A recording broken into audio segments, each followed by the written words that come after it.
What's up? This is Rebel Radio. What up? What up? This is DJ Newmark. This is Peanut Butter Wolf. It's your boy. It's okay. Keep checking out Rebel Radio. Rebel Radio. This is Rebel Radio. We're in the place right here. Rebel Radio is going down. Would you say Rebel Radio? Oh, wait.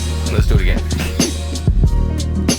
Rebel Radio. Hey, what's up? Welcome back to Rebel Radio. I'm your host, Josh Levine. My guest today, the great Patti Astor, the queen of the downtown screen. She's the star of Wild Style, the seminal early hip-hop graffiti movie. She was the owner of the Fun Gallery, where she worked with so many important New York artists: Jean Michel Basquiat, Fab Five Freddy, Futura, Zephyr, many others. And she comes through with such great stories from the old school to the new school. Such an amazing life and career this woman's had. Really excited to share it with you. She's probably not what you would call successful by certain standards. She hasn't made a ton of money and retired to her big yacht, but she's absolutely living her mission, and such a great lesson for people that just want to do what they want to do and build their lives around their own vision. So she gives us some lessons in never giving up. She tells us her mantra that she got from her mom, which was be nice to people, and how that's played out in her life and career. And then, like I said, just creating and never selling out. She should be in the dictionary under no sellout.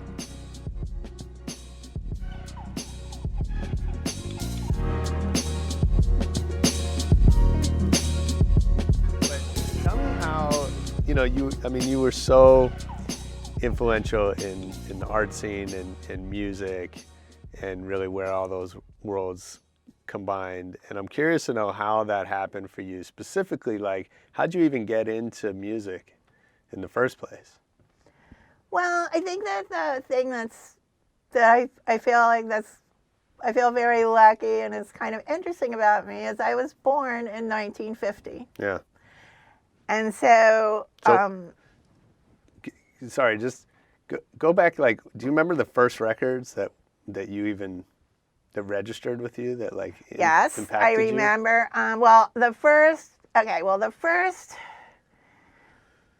My dad was a big jazz fan, and back in the 50s, so we always had great jazz. Yeah. In the background, and he actually used to put together those Heathcliff tuners and stuff, No which way. I think started my fascination with the decks many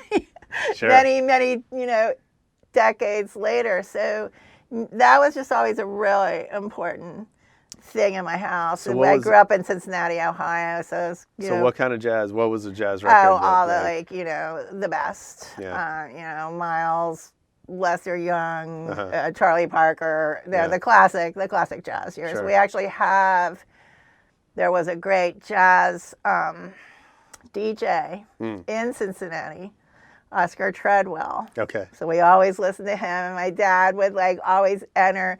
There used to be contests for jazz games, on the radio. Yeah. And you would win fried pies. No way. That's great. And my dad would always win the fried pies. Oh, that's so cool. Yeah, and there's I think it's Charlie Parker, and there's a song. This is an Oscar for Treadwell. So that was my first. Oh, cool. Music. Yeah. Things, and then I remember my first record that I ever bought. My dad bought it for me, and I had the measles, and it was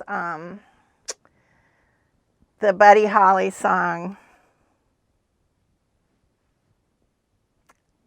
Totally blanking on it. It's the famous Buddy Holly song, Yeah. It was an orange 45. It's in the book. We'll think of it later. Okay. So there was that, but the other thing too, and I say that there's 3 events, and they're actually musically related that really changed my life. Is I was 5 years old when Elvis was on Ed Sullivan. Yeah. And my brother and I were sitting there in front of the TV, and we said, now we see where our lives are Is that going. right? Oh, So you knew at that moment. Oh, yeah. Yeah. Yeah. And then, Isn't that amazing? Yeah. And then, of course, another one that was also on TV is, I don't know, it's like 63, 64 or something, and the Rolling Stones came on. Ed Sullivan. Oh, and they played a Buddy Holly song, "Not Fade Away," which I think might be. That's not the Buddy Holly thing I got. My life's not that neat. Okay. But I still can't remember the name of the other one. But they played "Not Fade Away." Yeah. And Mick wouldn't shake Ed's hand after the performance. Is that right? Like, all right. And then I saw the Stones live Yeah. in Cincinnati, and I think '64. It was their first tour. Oh my God. And that was another moment when I just said, "Hey, this is no problem. This is where I'm going. I know what my life is going to be all about." Yeah. Yeah. And so how was that, like, obviously at that time jazz was kind of the popular music, at least in the 50s, right? And then before rock and roll came along. And so was there something, obviously when you got to New York, and, we'll dig into the story, but like you went way out of the mainstream. Was there something in Cincinnati that you kind of knew, like, this mainstream life is not for me? Oh, yeah. What was it you think that didn't fit? Well, I mean, I sort of have this very weird, like, dual life, is that I have a very serious life. I started training in ballet when I was 5 years old. And just because Cincinnati is a huge cultural hub, it historically has been. I mean, the Opera House now I think is almost 200 years old. Oh, wow. I happened to train with Miss Virginia Garrett, Okay. who was prima ballerina in the Sadler's Wells Ballet Okay. in England. And you don't get higher than that. Just lucked into it. And I was actually I was the charter member of the Cincinnati Ballet Company when I was 14. Oh, wow. However, as I said to my dad, when you had to go upstairs to have the talk about going to college, I said, "Dad, I don't want to go to college. I just want to get stoned and listen to Jimi Hendrix." That didn't go over that well. I bet not. Yeah. And so at that time, were you thinking that your career was going to be as a dancer? Was that the plan? I actually fell into becoming an actress. I mean, my dad was also a huge film aficionado. And again, he would take me to see all of the real New Wave films from France. I mean, and he had, my dad was a psychoanalyst. He was very literary, huge influence on me. I mean, always reading and writing. Oh, and I forgot to say that the answer to that question of like smoking dope and doing acid and listening to Jimi Hendrix's answer was he like slammed down his scotch and soda on his desk and like screamed at me, "God damn it, Patti. You were brought up to be an intellectual, and you're going to be an intellectual, and to be an intellectual, you have to go to college." Nice.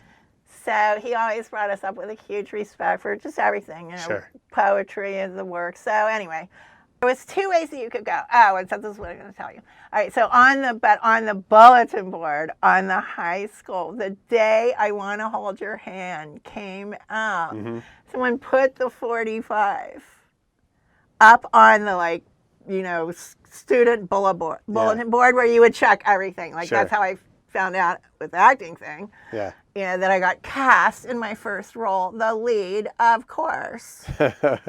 What was the role? I'm telling you, really. It's the My Fair Lady, Okay. but it's the other one. Oh, What's her name? Pygmalion. Yeah, Pygmalion. Uh-huh. And I was the Cockney girl. Uh-huh. So anyway, but by this time, I was like total bad girl in school. Even though I got, I was like, got all my classes, but I got sent home for wearing a lime green mini skirt. I wasn't even a big sister. which the honor that they gave, which, you know, where you help out the Right. freshmen. Sure. I mean, anybody could be a big sister, even if you got pregnant. But no. So I had to beef up my credits to get into this future college. Yeah. And so I decided, hey, you know, I better start. You know, I'd been watching all those movies, you know, and I said, all right, I'm going to try out for a play. And then so I got Pygmalion. Cool. So that was kind of how that started. Do you So remember like the feeling of being on stage the first time?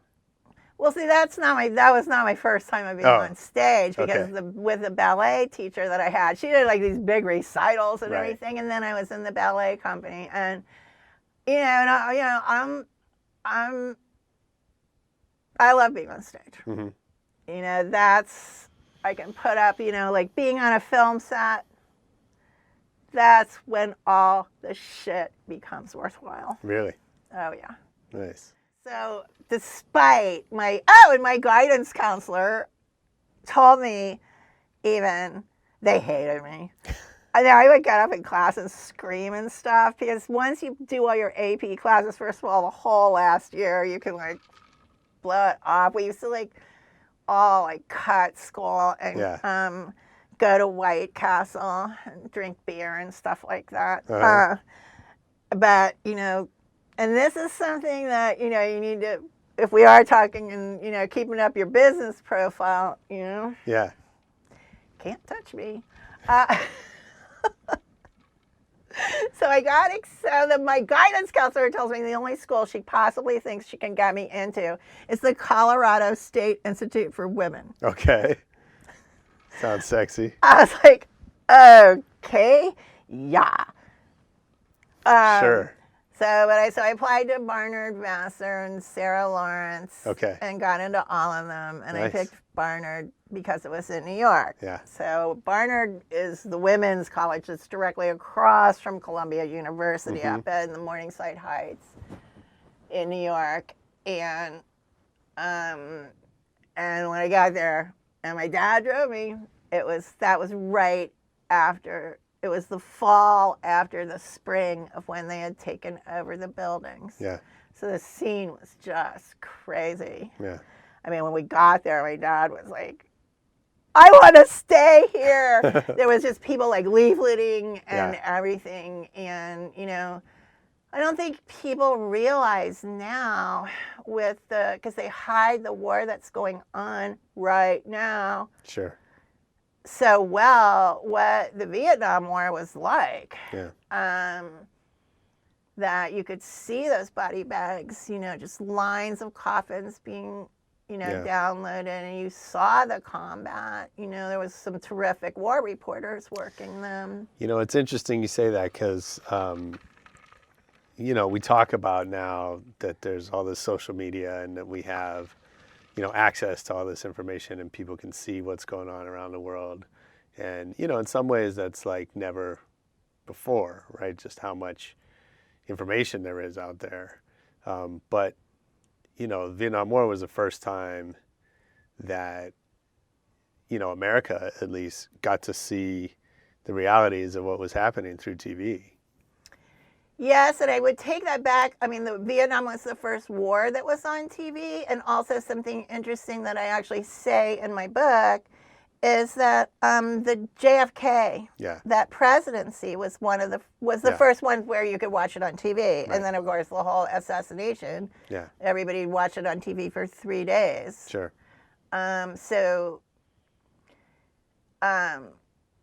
Yeah, I mean, you could see the impact. And again, when I was in New York, I'll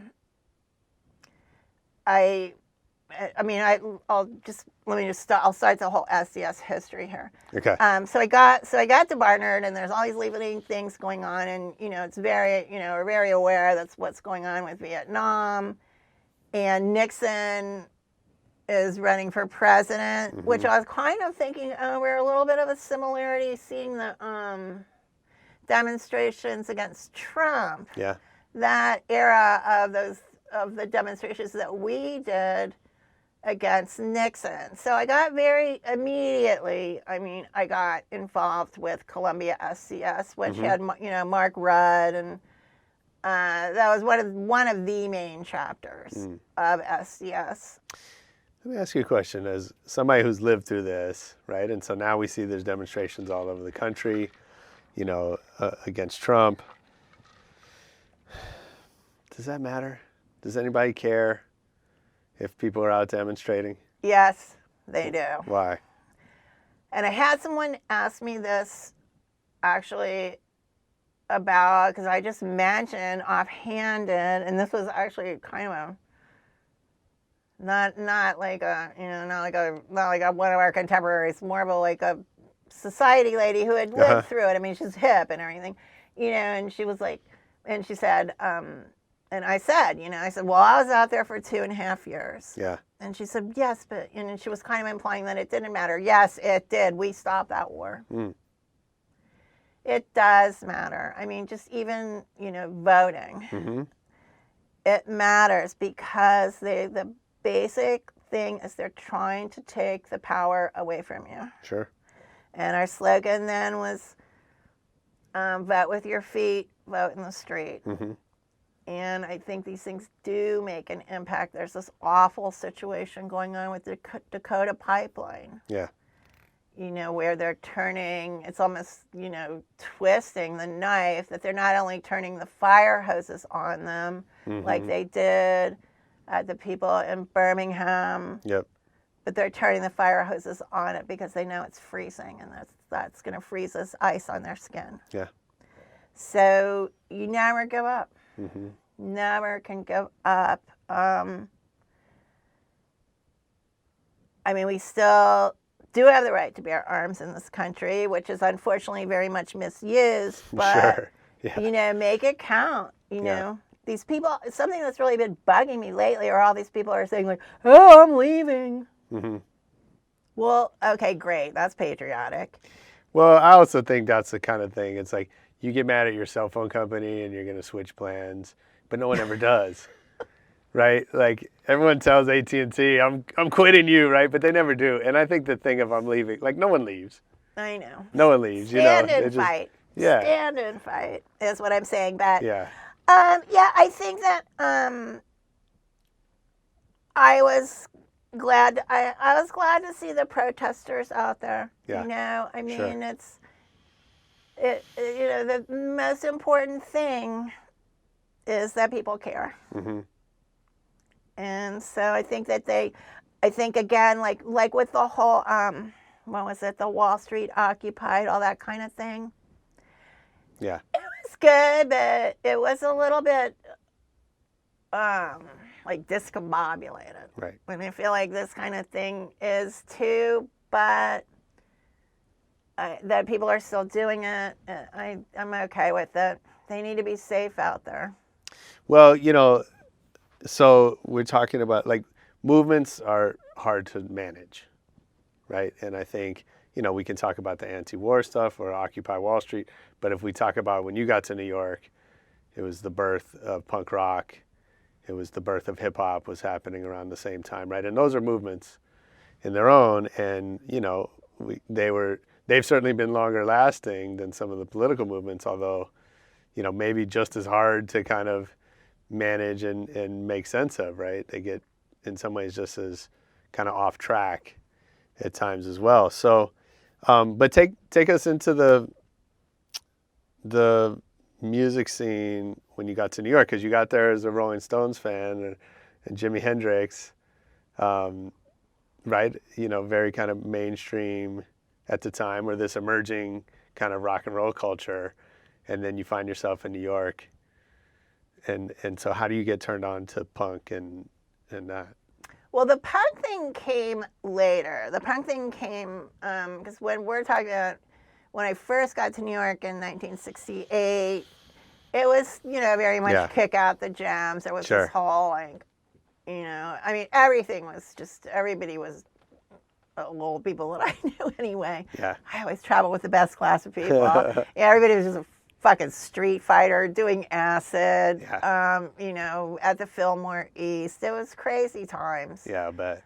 And so there was that era. And then the punk rock thing, but then so we did stop by about 71, 72. We did stop the war in Vietnam. I took a breather and went and traveled around. Went to San Francisco for a year, put together my dance. It was San Francisco, very heavy, like Grateful Dead situation over there. Yeah. And then, of course. I even worked at Olympic Studios. Oh, yeah? Oh, yeah. I was the nice. nighttime receptionist. I had a great drug dealing business out of the bottom drawer of my desk. Oh, yeah. That was a great time in San Francisco. What That years? was like 74. Oh, okay. The year of 74, yeah. I grew up in San Francisco. Oh, really? I moved there, but we got there later. We got to Bay Area in 76. And then I moved into the city in 79, I think. Yeah, my family's still out there. Oh, yeah. So anyway, okay, so then I like picked up a terribly romantic boyfriend and tap dance act partner, still dancing. And we played on the street in San Francisco during that year, and then we went over to Europe, and then that was a disaster. And then in like the beginning of 75, I said, okay, this is it. It's time to go back to New York City and become a star. So I did. And ended up 1975, Eric Mitchell, who's one of my film directors, said, okay, we need to move over to the East, this place called the East Village. It's like really dangerous, and there's all these drug people selling everything over there, but it's really cheap. Great, let's go. Sure. So we did, and a lot of people said to me, oh, well, goodbye, because we're never going to see you again, because either you're going to get killed or we're not coming over to visit you. Yeah. I go, well, that's fine. Bye. Uh-huh. And so 75. Yeah. East Village, Wow. NYC. I mean, CBGB's was the only game in town. Yeah. But, hey, the house bands were Blondie and the Talking Heads. And something that people don't realize about CBGB's is that it wasn't just those bands. I mean, there was television and, Ramones came a little bit later, actually, a little bit later. But there was all those huge, like the Marbles, the Mumps, Contortions were starting up. Okay. There was a very active band scene going on there besides the headliners that you hear about. So, but it was the only place in town. It was just I just can picture it now, because the East Village was so burned out then. And then there were just these little lights. There was CBGBs, and there would be Gem Spa on your way home. Because I have fans that I talk to now, younger people and. There, and one of them said something really funny to me. He goes, so you could go buy your punk rock outfits at a store, right? No. There was maybe 200 people down there for that entire scene. I mean, people don't realize how small those scenes were. Yeah. I remember the first night of the Mud Club. It was 25 people sitting around the bar. Yeah. But that's what made it so, such a great opportunity. Right. Because, dude, we ruled shit. Yeah. Yeah, there's a great story I always heard about in England, the first show of the Sex Pistols. It was 30 people. And all of those people turned out to kind of be somebody in that scene, right? Yeah. Because Exactly. It's exactly the same thing. Yeah, and there's this whole big debate about who was first, Sex Pistols or Ramones. Of course. Pistols or Ramones. Yeah. I think it was Sex Pistols, actually. Yeah, I don't know. I totally associate Sex Pistols with, Eric was still around, and so he gets the Sex Pistols 45, God Save the Queen. Yeah. All right. At this point, people are punk rock they're punk rock. Punk rock was not wearing these stylish, whatevers, okay? These guys were wearing army green plastic garbage bags and putting black tape, crossed on their faces and stuff like that, you know. And Eric played God Save the Queen 100 times a day. And it just kind of always associates that era with the 1977 blackout. Yeah. Now we had already made the movies. I mean, The Foreigner, Unmade Beds and The Foreigner reflect that era. And also Eric's early movie, like Kidnapped, you know. This was like punk rock at its finest. Sure. But then the blackout happened. And So those scenes, like, you know, from a business perspective, and we think of, you know, these things, you know, Sex Pistols influenced the whole world. Ramones influenced the whole world. You know, Blondie became a huge pop act, right? You know, and hip hop, you know, we'll talk about, like, it's become this global business phenomenon. And so I wonder, you know, like, I think it's easy to say, well, a room with 50 people in it, 25 people in it is meaningless. Like, right? There's no. No, it was by no means meaningless. But that's what I want to ask you, right? Like, I kind of believe, like, these huge global things they always start that way, right? And even if it's a political movement, it still starts with a handful of people in a room saying we got to do something, right? And if it's a cultural movement, because you know what, there's something that you cannot recreate, and it's commitment. Yeah. It's having the creativity and the original idea and the commitment. Yeah. And it's also, you know, and I think one of the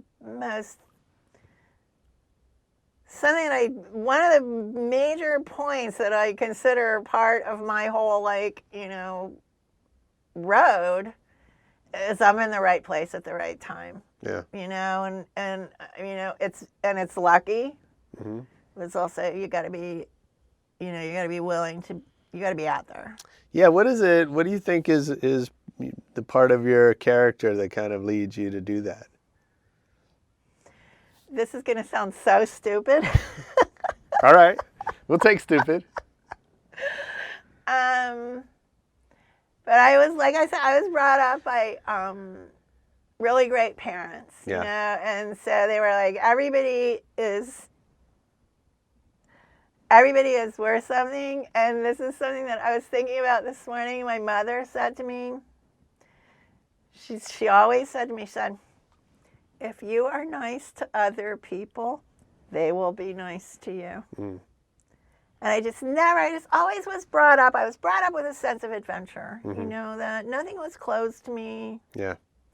And that that every person is worthwhile of your time. Yeah. It's almost like it's kind of a Southern Belle thing. My mother was from a very tiny, like, very tiny town in Kentucky. Oh, yeah. And she got herself out there and became a medical doctor at a time when only 7% of the doctors in the country were women. Wow. And she actually had to be put on hold to enter Duke Medical School for a year because they didn't want to take her. Yeah. And she stuck it out. She met my dad there over a cadaver. Oh, wow. So that sense of adventure, and there's something you said, something I see you quoted online that says, Is this okay with this one? Oh my God. Let me have a refill from... Sure. Okay.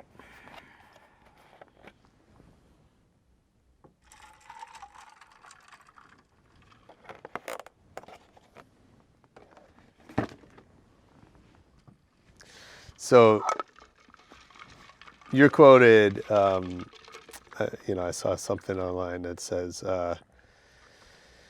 keep doing the same thing over and over again, and that's how you make money. And you're saying, you know, you never wanted to do that. You always had that need for the next adventure or whatever.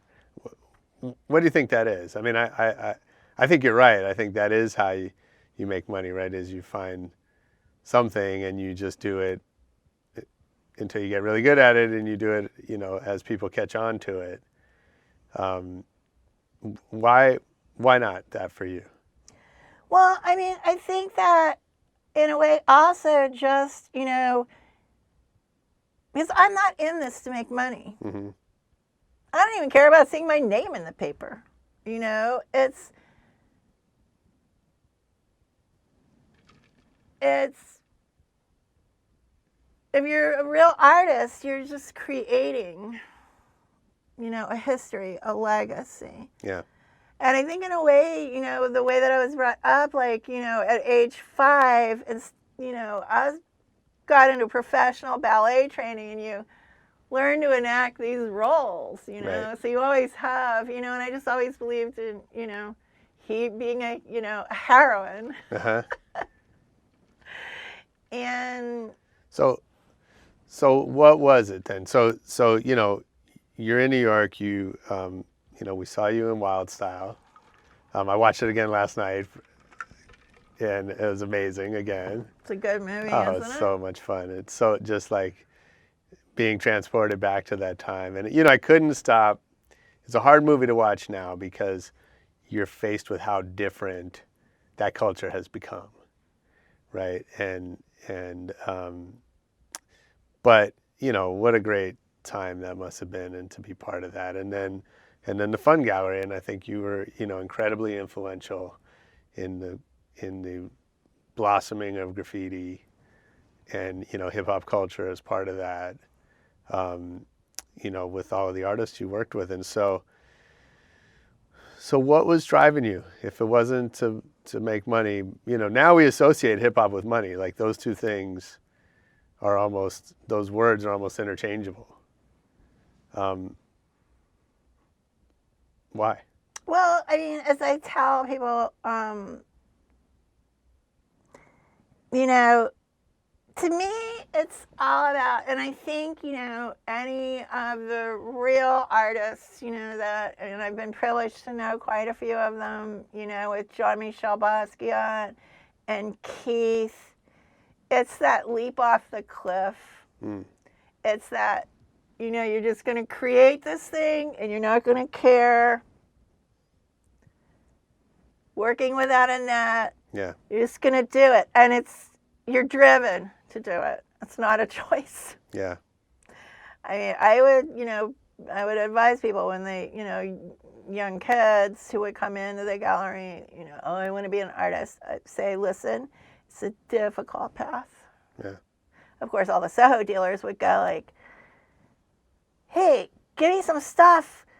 I'll ruin your life and then throw you in a garbage can. Sure. But that's another story. Right. Which I'll have a good one for you. It's just, and then for me also, I mean, I was brought up to have a commitment to make things right. That, you know, that's why I spent 2.5 years in the anti-war movement. I was arrested 3 times, got the shit beat out of me a couple of times. It's just the way I am. Yeah. And so that's what drove people crazy with us, with the Fun Gallery, is because my partner Bill Stelling and I, we just did not care about money. I will not sell out. I just won't. It's another part of my thing, is that I will not. I never lie. I have to do the right thing. I have a mission to make the world beautiful and a better place. Yeah. And I cannot quit. Yeah. I just won't. Well, I definitely think you've done that. When you say, so, you know, what does selling out mean to you? What would that mean? Well, I'll tell you exactly what it meant to me. Okay. Now that you mention it. I'm working on this documentary, which is available on YouTube. Did you see that 8-minute thing? Did I send it to you? Oh, it's really cool. And I'm still working with that director. We'll talk about that for a bit, just to let your listeners know what's up with that. So I've been working on that for a while. Because it's part of, it's called Patti Astor's Fun Gallery. And, you know, I mean, with the book, another thing why I won't give up is that almost 3/4 of the original Fun Gallery crew are gone. Yeah. Dondi, Jean Michel, Keith, A1, Rammellzee, Arch Conley, Kylie Jenkins. I made a commitment to those guys when they came into Fun Gallery that this is going to be the artist gallery, and I'm going to make it my promise to you that you are always going to be represented the way that you need to be seen. And just because they're all gone doesn't mean that commitment's over. Yeah. And I have to say, one of my primo moments in my entire life was when I first got the book out. New York Magazine really supported me. I didn't let them know that I only had 400 copies in the world. Kind of let that go into the water. Right. And they really supported me, and they did a great interview with this woman that I'd worked with before on vulture.com. And this big long interview, and it's interesting. It's still up there. I took her on a tour of the East Village. What was left of the Fun Gallery stomping grounds. But within the interview, I talk about Bruno Bischofberger, who was one of the biggest art collectors in the world and came in the Fun Gallery the second month we were open for Fab Five show. It's another story. But I remember Jean Michel talking about his experience when he went over to see Bruno. It was not good. He was crying. And now Bruno Bischofberger is on these documentaries saying I was Jean Michel's best friend. So I pull off a quote in vulture.com where I say, and Bruno Bischofberger was a fucking prick for the way he treated Jean Michel, and they kept it in. Of course. On print. So that was good. Okay, recently my big sellout thing was, however, these people from the UK that were marginally associated with Banksy, which I don't want to talk about him. Had a feeling you were going to say that. Good. It's not worth the mention. He has the wild style cow, though. Wild style cow is okay. Anyway, he's had his moments. But these guys are somewhere, blah, blah, blah. So they contact me, and they're like, we want to produce your documentary and do this whole thing with you. So I'm fine. Get them, sign this. So they flew me over. Brighton's beautiful. They're based in Brighton. That was fun. Every step of the way with this whole thing, I said, you understand, with this project, I retain creative control. Oh, yeah, okay. Lawyers meeting. I retain creative control. Oh, yeah, okay. Lawyer sends me this, weird thing, which thank God he did, because it turned out not to be valid. And I write him back. I say, I don't see the phrase that I retain creative control in this thing. I'm not going to sign it until I do. Sends it back. Okay, fine. They go nuts. They completely decide that first of all, they're using me to get to my contacts. Kenny Scharf and that was their biggest. That was their biggest fish in the water that they saw. But for Shepherd Ferry. Sure. And all my connections to those people, they wanted to use that. I'm fine, great. I need $1,000 a month just to live. They said fine. They started sending it to me. That was great. They flew me a couple of places.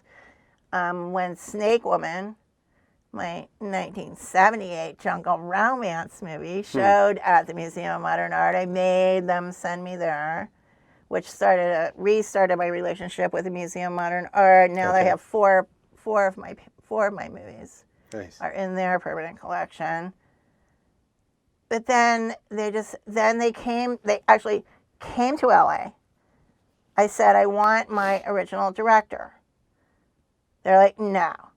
And then they just assembled this whole thing, flew to LA, had a completely disastrous photo shoot. And I had a meeting, and then it was insane.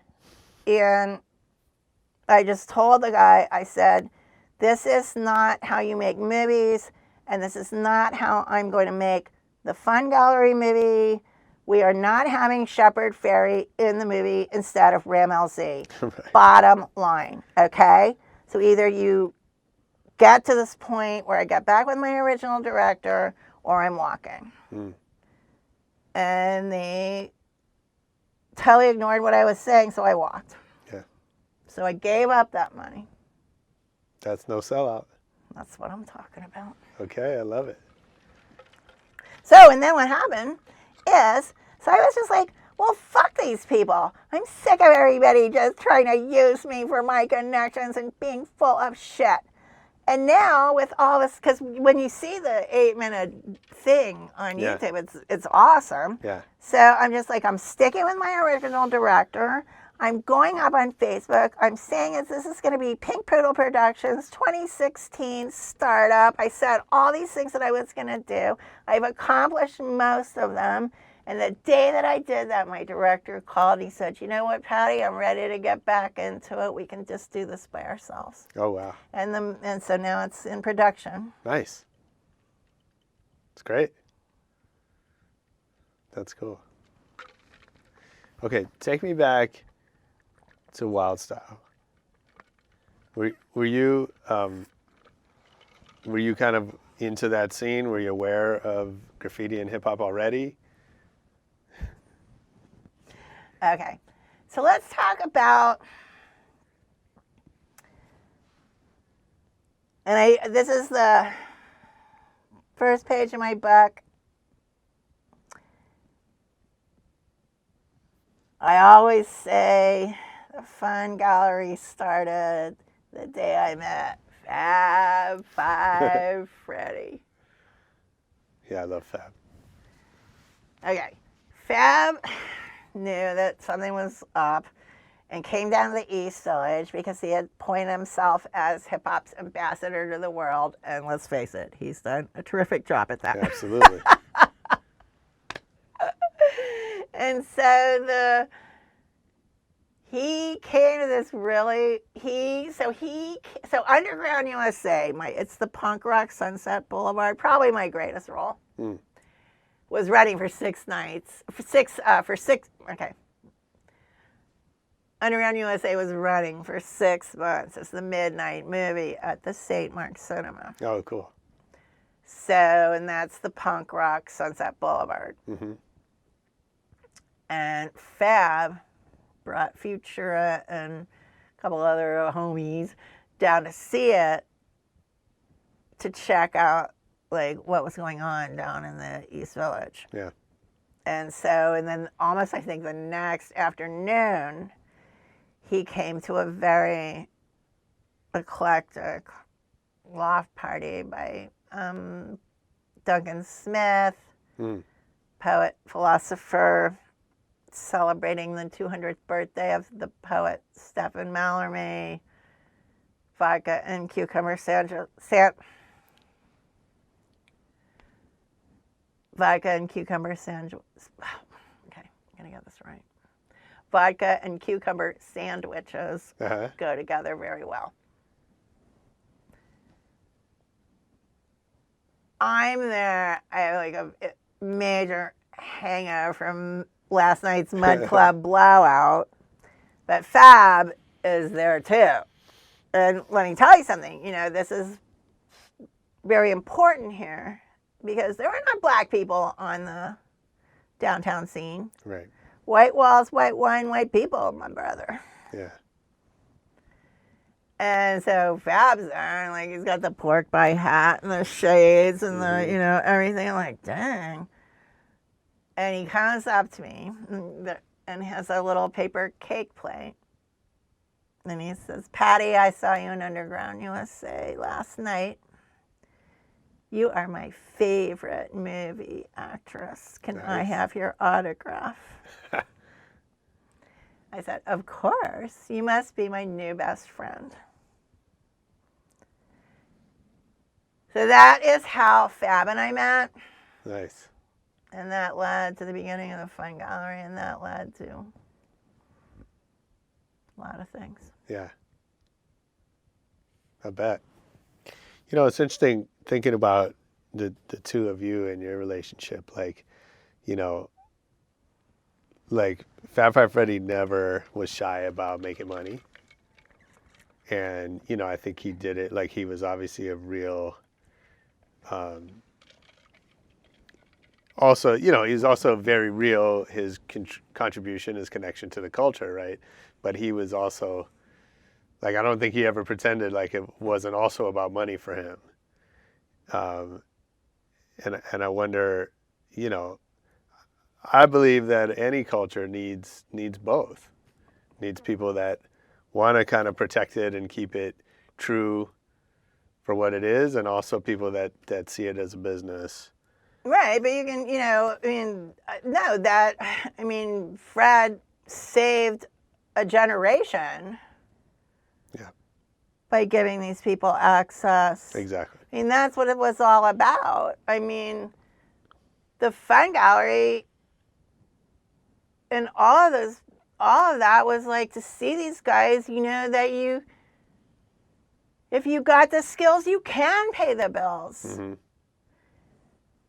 And so, I mean, Fred was, you know, that was great. I mean, Keith was great about that. There's nothing wrong with, you know, there's nothing wrong with selling. Sure. There's a lot wrong when you're like, you know, licking the corporate bid to sell out. Yeah. That's the difference, you know? Yeah. I mean, I think that the like one of the key points of hip hop is these were people that said they were shut out of the system. Mm-hmm. You know, your choices are get killed, get incarcerated, or get killed by somebody else, Mm-hmm. you know, or to kill yourself with drugs. Right. I mean, that was a very important part of it. Mm-hmm. You know, that everyone, you know, that's the ultimate thing. I mean, just like, but it so hooks up with like what I learned from my mom is if you are nice to people, they will be nice to you. Everyone has something to offer. Yeah. Well, think about that today, and I know, you know, I saw a quote from you that there is no street culture anymore. I think, let me say it the right way.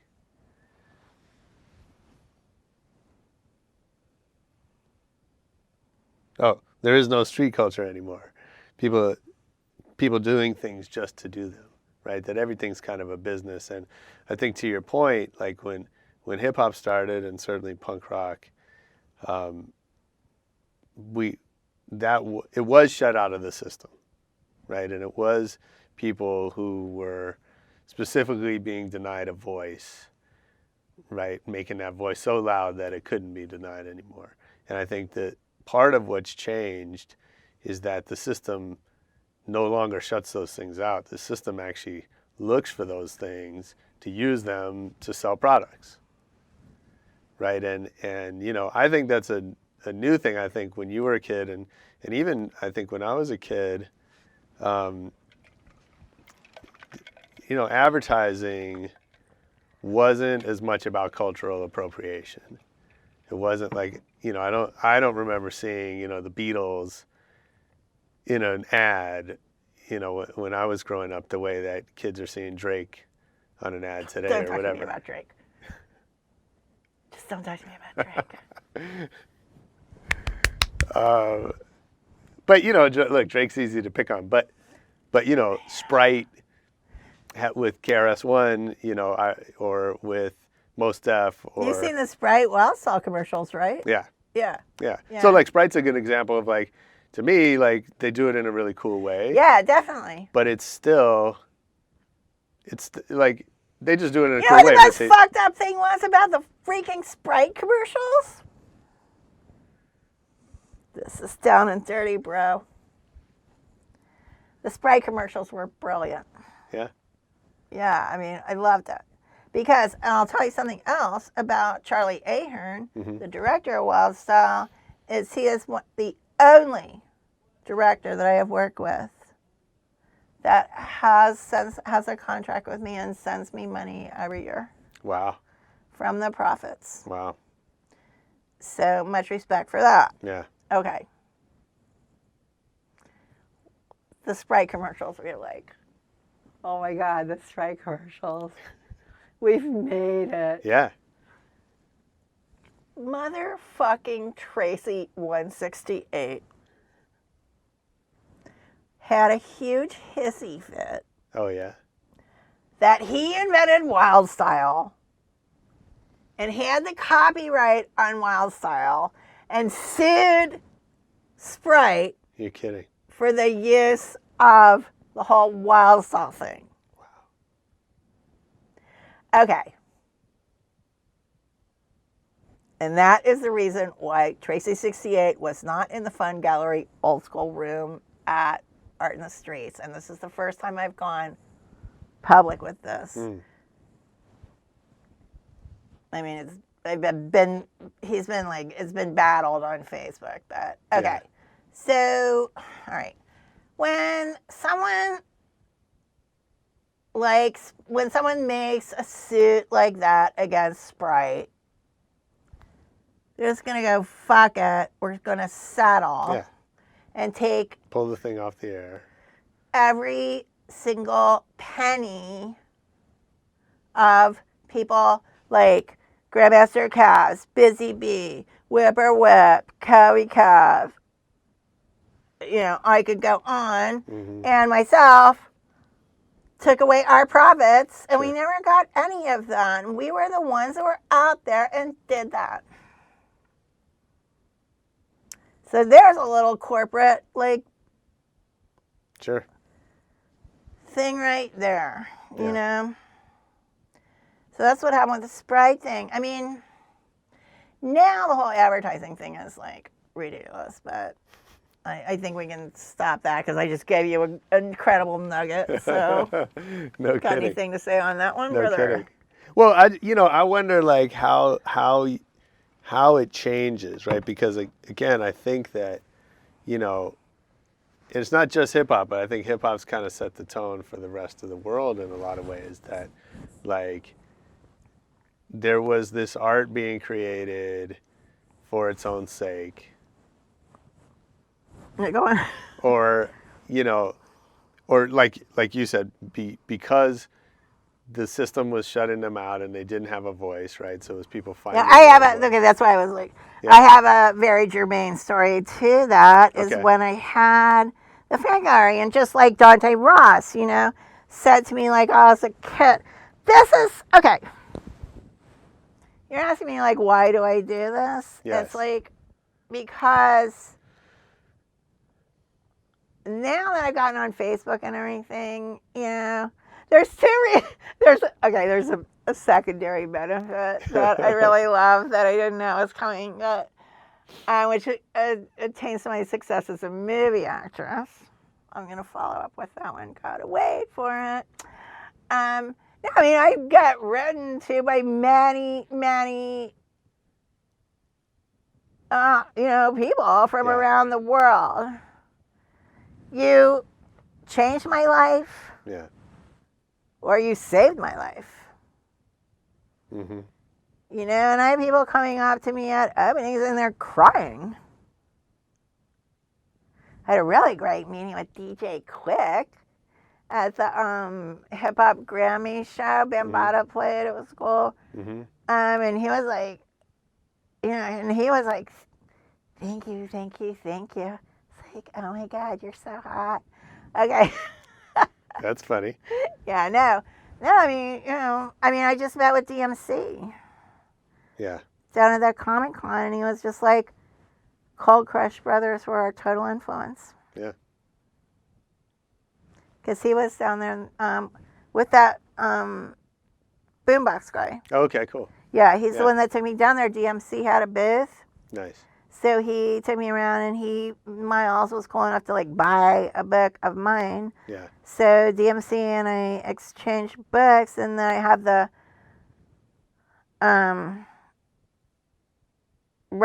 in the book I have the first night of the Roxy flyer in there, which Run DMC wasn't playing that night, but that's where I first saw Run DMC, was at the Roxy.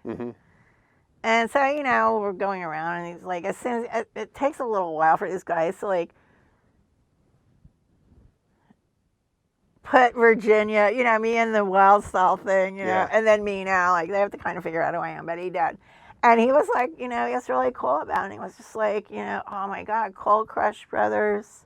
Yeah. That was our total influence. Yeah.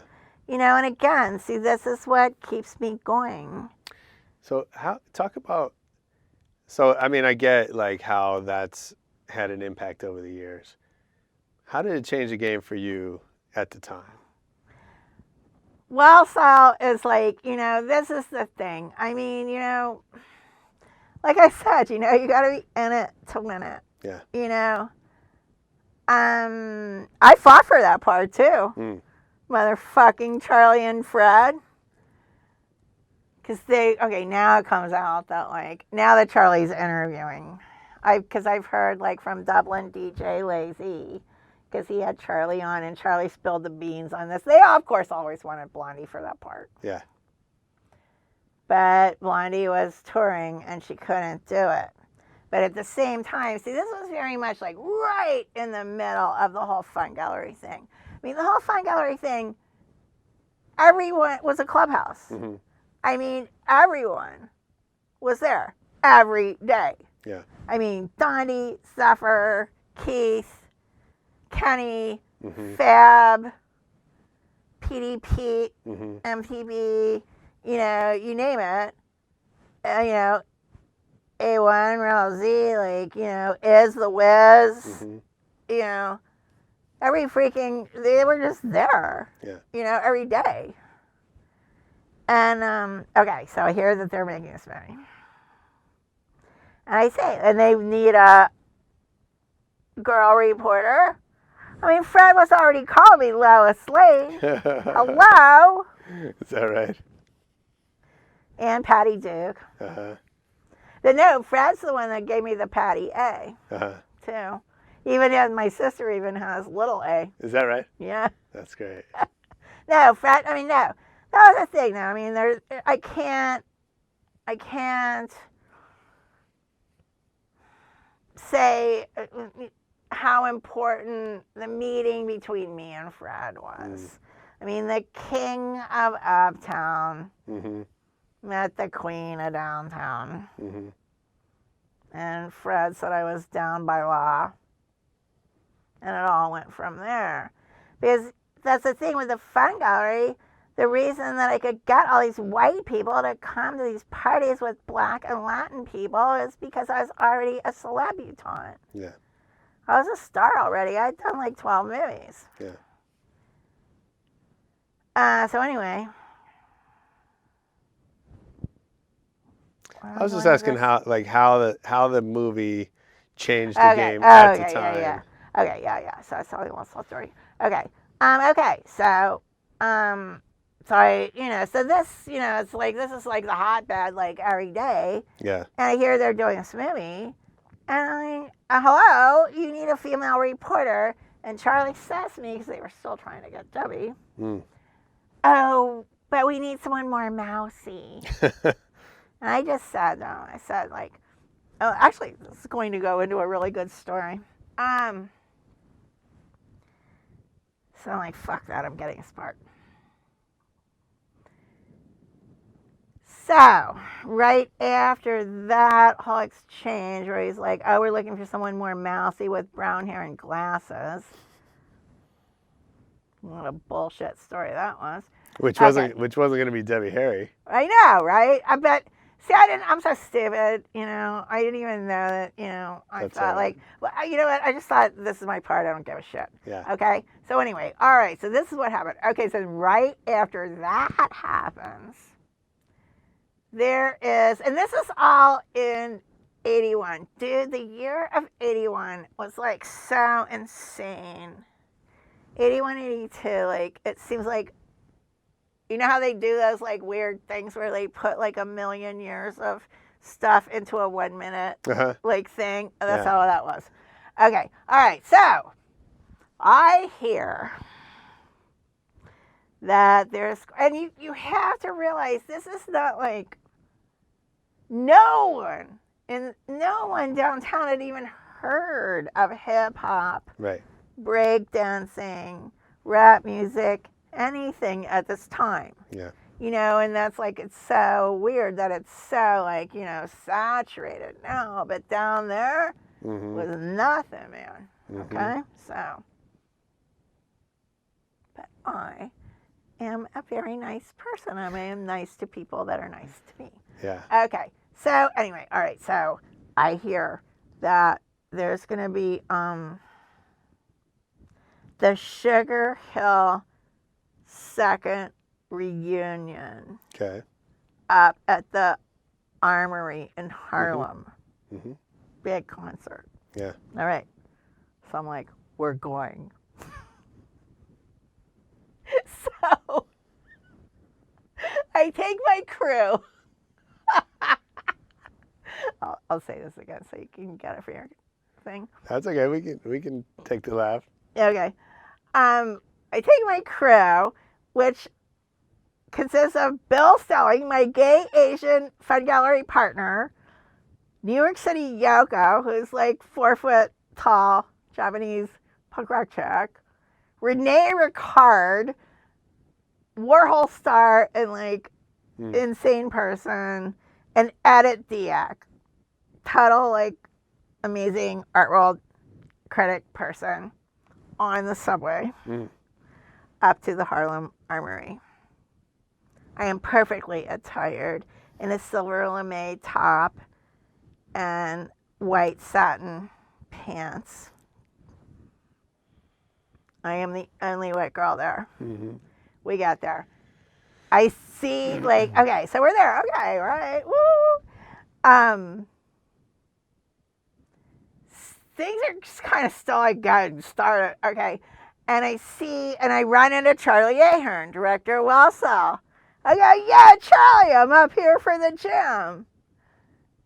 He goes, that's great, Patti. Shots ring out.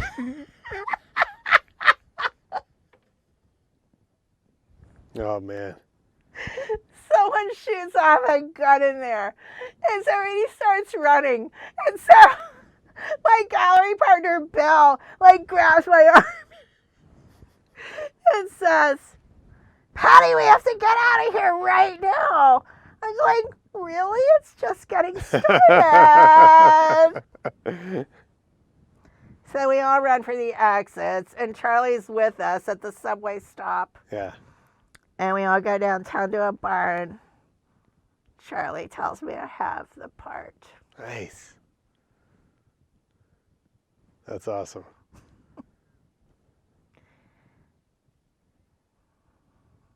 That's so cool.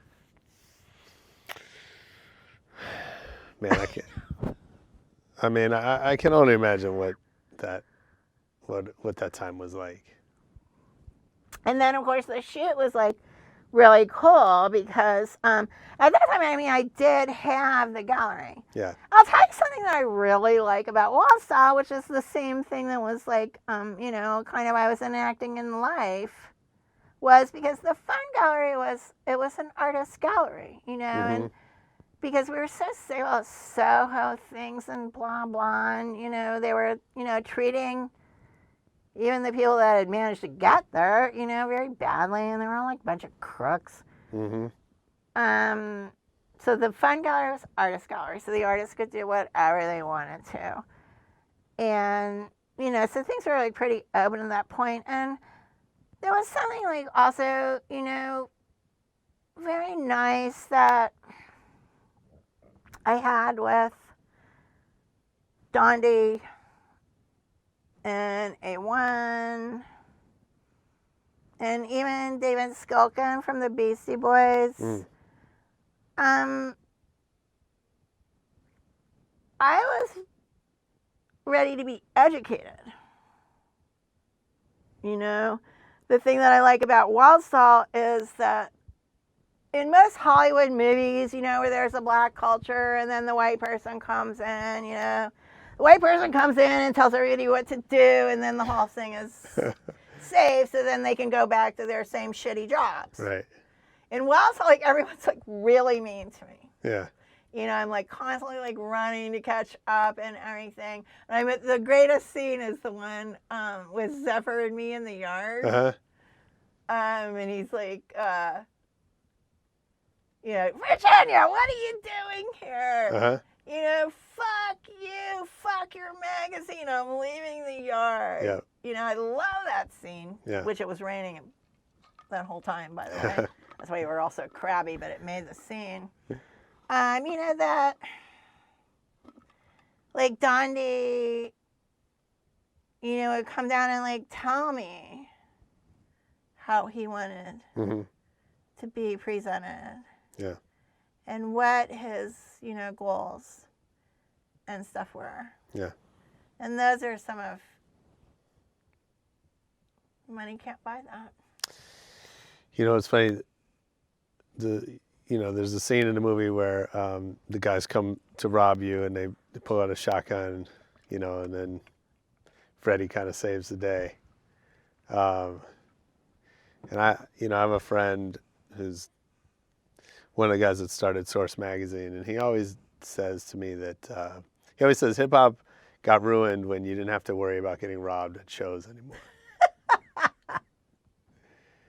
And, you know, I think there's something to that. I mean, no one loves being robbed, of course. But, you know, I've seen you online very critical of gentrification. You know, your New York, my San Francisco are things of the past. They don't exist anymore. They've been paved over with Starbucks and now, you know, high-end boutiques or whatever, right? Lower East Side it's a outdoor shopping mall, right?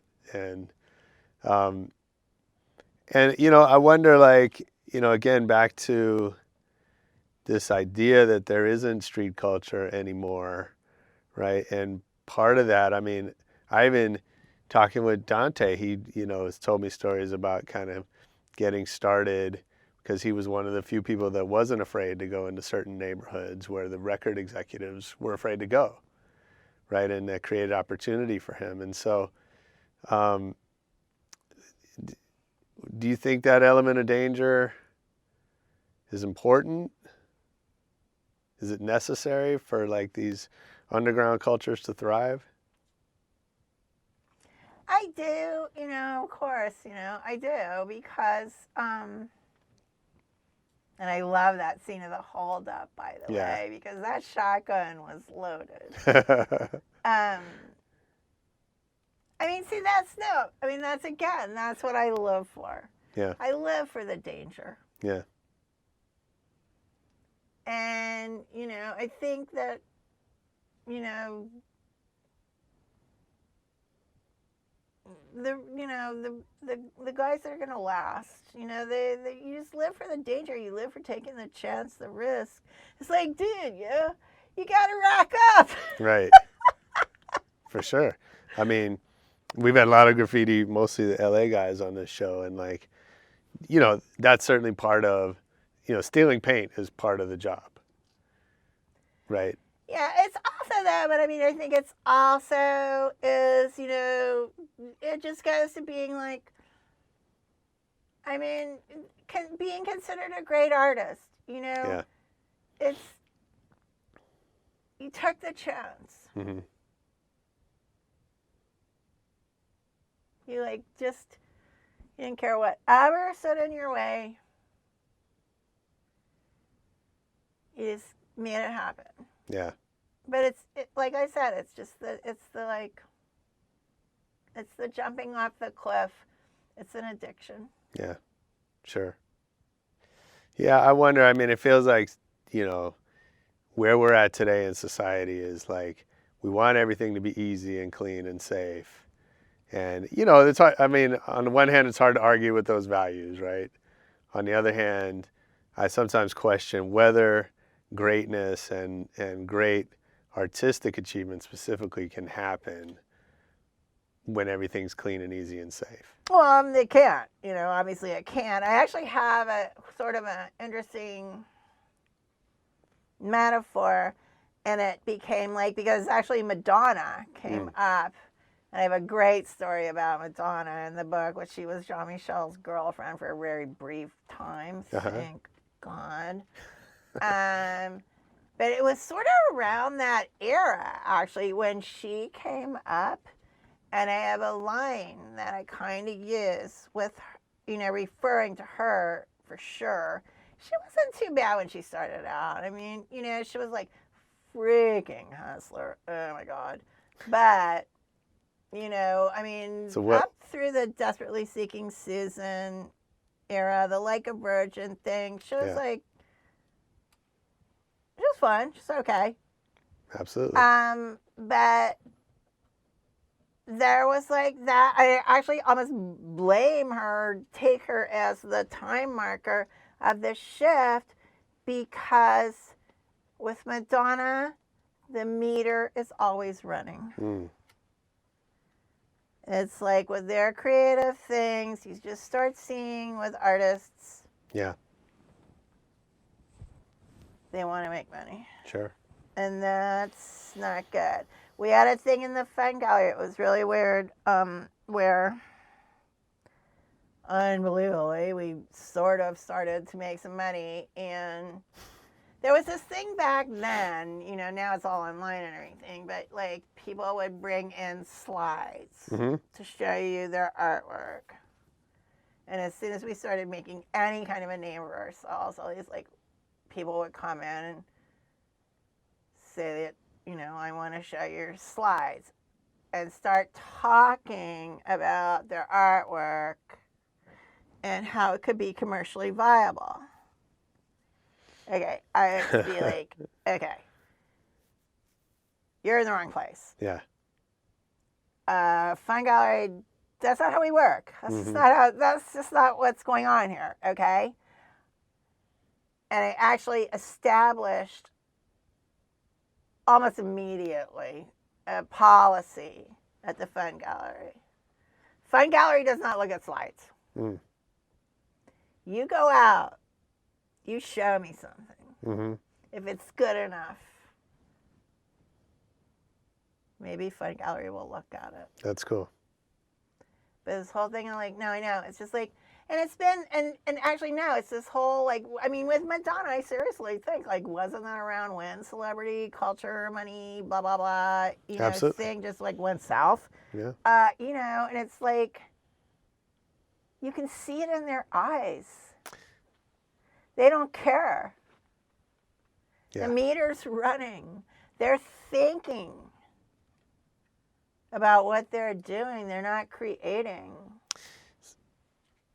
Yeah, I get it. So what's a you say Madonna was a hustler. Give me what was a hustle? What's a Madonna hustle? All right. She was just like and she went to that she just would do anything. Okay, this is like the very first year, I think, that they started that. There's some big DJ convention that's been going on forever. Yeah, DMC. No, not that. It's like the it's more of a trade show. Maybe it was probably might be the pre-runner of DMC. I'm not really up in that. But it started, and now it's like it's a really big thing. Okay. Could have been Winter Music Conference. Yes. Yeah. Exactly. Yep. Yeah. I mean, that was like whole, like, wasn't, who was the producer for the Beastie Boys and all those guys?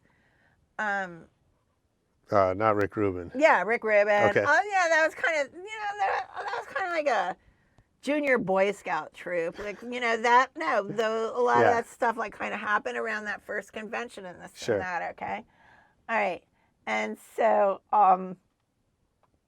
Never forget. I wasn't there, but as soon as she said it, because again, we're still talking very small community here. Yeah. Even when Madonna came up, still very small community, Grace Jones was on a panel for that. Yeah. And Grace Jones said, this girl Madonna is really giving the industry a bad name. She is acting like a prostitute. If Grace Jones is going to diss you for being a whore, dude, you better check your shit. So she wasn't there. She was just like, Yeah, I don't tend to think of Grace Jones as a prude. no. But Grace Jones is a great artist. Absolutely. Eons above Madge. Well, hey, were there mentors? I mean, you talked about your parents' influence on you. Obviously, Fred had a big influence on you. Was there anybody that you considered a mentor that you went to along the way? Yes, and I wanted to get, because again, now, when I went back to New York for this whole, Museum of Modern Art NYU thing, and there's, this whole thing that's coming out with the Warm and Fuzzy East Village, that there are some people that are being momentarily, since you know me now, forgotten, Rene Ricard. Mm. And Rene Ricard was a Warhol star. Because that was an interesting transition as well, from the Warhol era to, our era. Yeah. Because when we first got there, we were little kids, 25 years old. We were running around, let's see if we can see Andy, Sure. or any of the Warhol stars, because that was the experimental movies before us. Right. And Rene Ricard was at 16 in the Warhol films. Yeah. And he actually transitioned and was probably one of the most influential writers. He wrote for Art Forum. I mean, he made Jean Michel. He made Keith. He made the Fun Gallery because he featured us in his articles. And he was always there. So I just have to give big props to Rene, who saw that was something happening. Because you have to realize, because people ask me, oh, did you know you were making history? Dude, I don't want to just make it through the next hour. That's great. Well, so they're gonna kick us out of the studio, but I have a kind of a lightning round I want to do real quickly. Okay. Wait. Yeah. Refresher. All right. What are we drinking today? Vodka Cran. Nice. Want one? No, thank you. I know the bar cart. That's good. It's portable. Because now after this, I got to go down and deal with this whole Chinatown. Oh, yeah? Motherfuckers. And I looked up the gallery. Oh, God. It's the artwork that I just can't fucking stand. This is off the record. Of course. Obviously. Of course. Just the worst fucking bullshit, but Yeah. I'm going to do my book. I'm just going to do on top of it. I'm just going to do my book reading and show the foreigner because I need to move these books and whatever and make some connections there. But talk about selling out. I feel not selling out, but you know how you used to just go buy drugs from that dealer that was really creepy and always tried to date you? It's sort of in that realm. I didn't have that exactly. But I get it. You're a lucky man. All right, shoot. Well, okay, I have one last question before we get to that. So, things have gone really well. Things have been really challenging at different times, right? Was there any time when you doubted the mission, when you questioned the whole thing? Every day. Yeah. Okay. No, never. There's, I mean, I'm like, I'm going through really tough times now, because I did walk away from that UK money, Sure. but just no way. Patti A never gives up. That's cool. So, okay. If you can go back and give one piece of advice to your 18-year-old self, what would you say?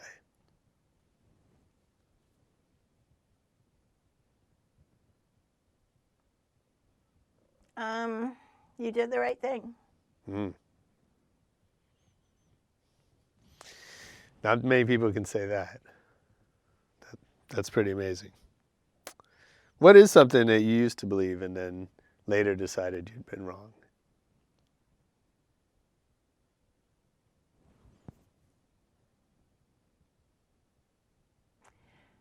The only thing I can say is that, I trust people too much, but I don't think that's a wrong thing. Mm-hmm. I think I'll take the losses and keep my integrity.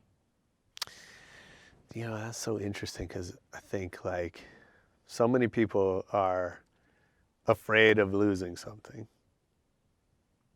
More than being greedy or just wanting to win, I think people are afraid of losing. I hear all the time creative people that they're so afraid of being taken advantage of that they'll use that as a way to hold themselves back.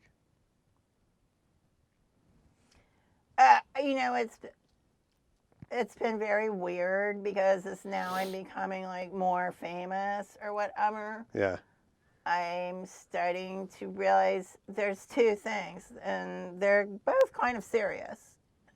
One is that I really have very few people to trust because I'm starting to realize that everyone wants a piece of me. Sure. They want, on the train. And two is, now I can't remember what two is. What's the question? I'm not good at these things. Oh. What was your original question? Can you run it by me again? Well, you were saying you sometimes trust people too much. Right. Right. And I was just saying how, I think people are afraid. Creative people are afraid of being taken advantage of. Oh, okay. And they let that hold them back. Yeah. Okay. So the first thing is like everybody's trying to get on the gravy train.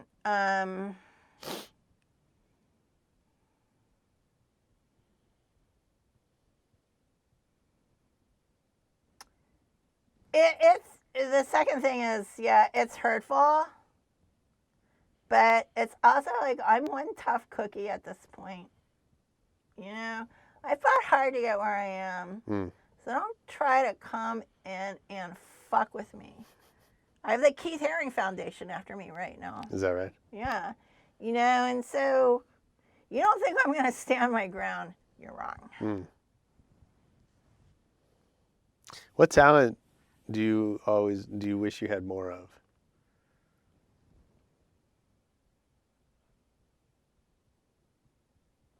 Then I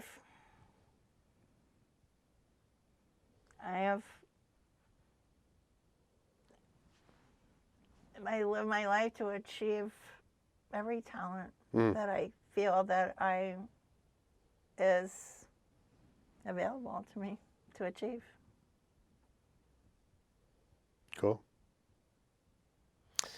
So what's a goal you still want to accomplish? Get this whole thing going. I am looking at world domination here, brother. Yeah? Oh, yeah. All right. Pink Poodle Productions. Nice. Arf, arf, it's a deal. So what is the goal with Pink Poodle Productions? What are you trying to do? I want to, spread the message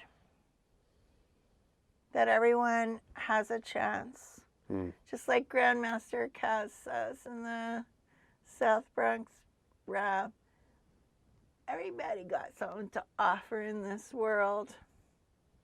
And secondly, I feel creatively that I have a beautiful vision. Mm. So what's the last great book you read?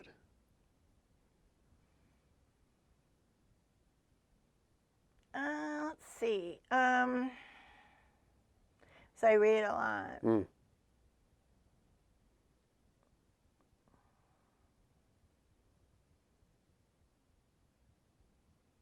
I was going to say a book that I have read. I know. I'm going to say a book that I've read. Then I'm going to say a book that's going to freak everybody out. Okay. I read it like 40 years ago. Oh, wow. Eldridge Cleaver, Soul on Ice. Nice. Yeah. What I know you've just written a memoir. What is there some other memoir that's had a big impact on you? I read quite a few memoirs. Yeah. Because also just to mention about, my memoirs I did, it's not an art book at all. It's like the story of my life, of all the things that brought me to the path that I'm on.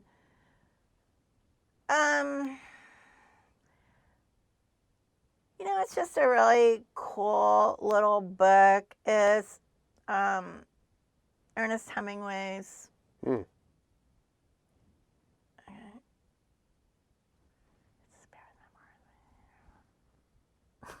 His memoir? Yes, it's the one in Paris. Oh, yeah, I don't know, but we'll look it up. It's in my book. It's in my book. Here, I'll look at it.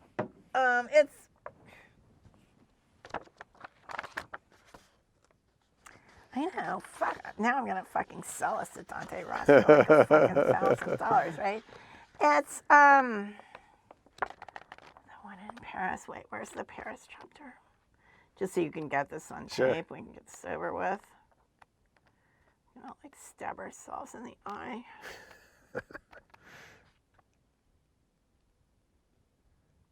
Oh yeah, here we go. A movable face. Okay. Oh, okay. Yeah. So you want me to do this? It's Ernest Hemingway's, almost one of his first books. It's his life in Paris, A Movable Feast. Cool. And so I know you have, as an actress, obviously you have a deep knowledge of film. What movie do you think you've seen the most in your life?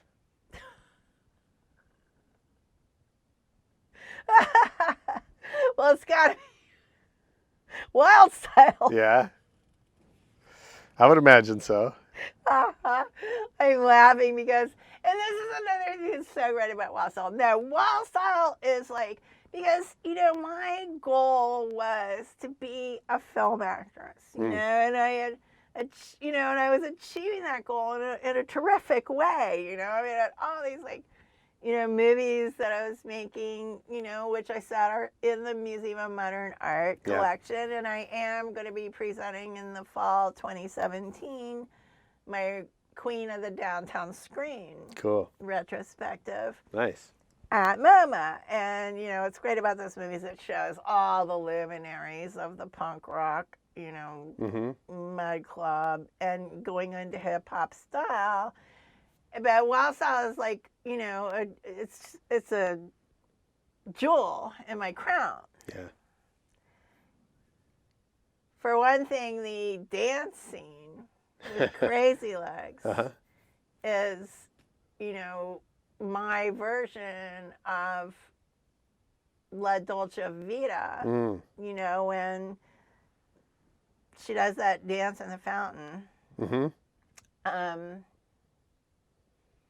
So, okay, losing it. What am I talking about? Well, I was asking what movie you've seen the most. Okay. So, Wild Style has added like an incredible, card to my creative life, and like I said, so I've seen Walsall like about 40 times, but what's really great about it is, and I've heard from fans like all over the world. At first, I heard from like DJ Newmark from Jurassic 5, like yeah, he's been on the show. Time ago. He's been on the show. Yeah. They're good friends. See, this is what what Walsall's done for me is, I've met like all these like incredible people. Of course. And he said to me like, oh, I've seen the movie like 30 times. Like, damn, you've seen it 30 times? But once I got online with my UK homeboys, like later, they're going like 30 times. That's nothing, man. I've seen it at least 100 times. Oh, wow. Oh, yeah. Now, the Walsall thing has been just such a... I mean, this is why... Oh, wait, this is the juicy thing that I left out. And we didn't hear the shit. Yeah. I mean, the Walsall thing has been incredible. And you know who comes through for me? Because I market... Because once I got on Facebook, that's how I marketed my book. And, of course. And that's my biggest, like, outreach right now is Facebook. Mm-hmm. And I had no idea how many fans I had out there. Nice. And many, many people wrote me to say that you changed my life. There were other fans who wrote me that, Patti, you were my first love. You were my first wet dream. Oh, my God. And I was like a little taken aback at first, but it is so touching and respectful that I love it. Yeah. I mean, hey, I'm a movie actress. Gotta take it. Out there. Yeah. And that's just been like, just really gratifying. So Walsall's the one that I've seen the most. Okay. The two movies that have influenced me the most are probably, Gone with the Wind, Wizard of Oz. Okay. And I have to just throw in Rebel Without a Cause because I am a rebel with a cause. Yes, but you are. You know why I got it? Because I got the creds because I worked at Leo Strasberg's acting studio as a freaking work-study janitor. Oh, wow. To study with the director Nicholas Ray. Wow. Who directed Rebel Without a Cause. How cool. And always screamed at me, Patti, get in your light, get in your light. And I always have. Yeah. That's cool. What about music? Are you still, have your music taste changed? You still listen to punk rock and old school hip hop, or? I'm actually like really privileged through the whole, like, I'll tell you, the UK hip hop situation is like, they have been, I didn't know who was going to, when I went out with publishing the book, I didn't know who was going to support me at first. It's going to be the art, as Johnny Rotten once say, the art wankers were, I don't know. And you know who came through for me? 100% has been my homies. Nice. The hip hop community, Yeah. particularly UK. Yeah. They started buying the book right away. That's cool. And they have a very, they've got a great scene going on over there, which is nothing like what we have here. They have like independent record labels. They have tons of radio shows. Yeah. And they have just supported me from day one. So. Nice. Do you have a favorite DJ? Well, of all time. Uh-huh. Grand Wizard Theodore. It's a good one.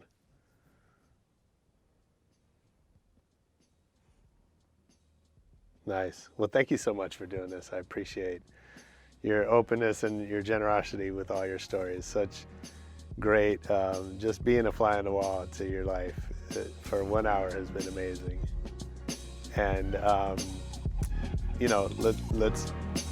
let us know what we can do to support. We'll promote the book and the documentary and, everything we can do. Love it.